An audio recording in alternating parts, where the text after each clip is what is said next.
पवित्र शिवनेरी किल्ल्यावर येण्याचं भाग्य मला लाभलं होतं. मात्र आजचा दिवस माझ्यासाठी अत्यंत वेगळा आणि जबाबदारीची जाणीव करून देणार आहे. नुकतीच मी उपमुख्यमंत्री पदाची शपथ घेतली. ज्या कठीण प्रसंगात मी शपथ घेतली त्या क्षणी माझ्या डोळ्यासमोर जिजाऊ माँसाहेब उभ्या होत्या. जिजाऊ माँसाहेबांनी केवळ शिवरायांना जन्म दिला नाही तर स्वराज्याचा ध्यास दिला, संस्कार दिले आणि संकटाची 2 हात करण्याची जिद्द दिली. तीच तुमची आमची प्रेरणा आहे, तोच आपला आधार आहे.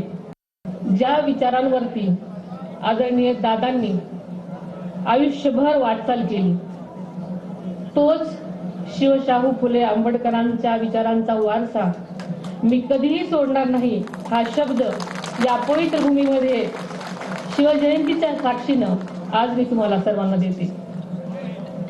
गेल्या अनेक वर्षापासून शिवजन्म सोहळ्याचा आदरणीय दादांनी अत्यंत श्रद्धेनं आणि निष्ठेनं उपस्थित राहत असत. शिवनेरी किल्ला ही शिवभूमी त्यांच्यासाठी केवळ ऐतिहासिक स्थळ नव्हतं तर ते त्यांच्या विचाराचं आणि कार्याचं प्रेरणास्थान होतं. आज ज्या ठिकाणी उभी राहून मी भाषण करते याच ठिकाणी आदरणीय दादांनी अनेक वेळा छत्रपती शिवाजी महाराजांना वंदन केलेलं आपण सगळ्यांनी पाहिलेलं आहे.